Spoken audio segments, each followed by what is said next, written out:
যারা স্ত্রীকে তাচ্ছিল্য করে কথা বলেন তারা ছোট লোক, তারা বউকে ছোট করে কথা বলেন, তারা কখনো বড় মনের মানুষ হতে। একটা জয়ীফ হাদিস শুনেন, হাদিস আকারে বলছি না, কিন্তু কথাটা সত্য। বিভিন্ন নুসুস থেকে এটি সাবেত করা যায়, মানাটা সাবেত হয়। সেটা হলো ইয়াগলিবুহুন্না লাঈমুন ওয়া ইয়াগলিবনা কারীমা।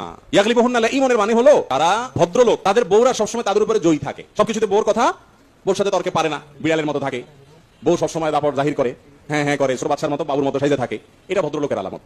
আর অভদ্রলোক আর ছোট লোক হলো বউরে সবসময় দৌড়ের উপরে রাখে এবং বউর উপরে বাহাদুরিগিরি দেখাতে যায়। আছে না অনেক লোক বাহিরে বিড়ালের মতো, স্যার অফিসে গিয়ে স্যার স্যার বস বস বলতে বলতে মুখ শুকায় ফেলা, বাসায় এসে বউয়ের সাথে বেড়াগিরি দেখা করে। আছে না এরকম? এগুলো ছোট লোকই। যেই স্বামী বিয়ের পর তার স্ত্রীকে খোটা দেয়, যেগুলো সব আমার সম্পদ, তোমার বাবা থেকে কিছু আনো নাই, এই স্বামী নাজায়েজ এবং গুনাহের কাজ করছে। একটা মেয়ে তার পুরো জীবনকে আপনার জন্য সঁপে দিয়েছে, সে তার বাবার বাড়ি থেকে বড় হয়ে আপনার সংসারে সে সবকিছু করতেছে। আর কি চান আপনি? আপনার সংসারে যত উন্নতি, এই সবগুলোর পিছনে আপনার যেরকম অবদান আছে তারও অবদান আছে।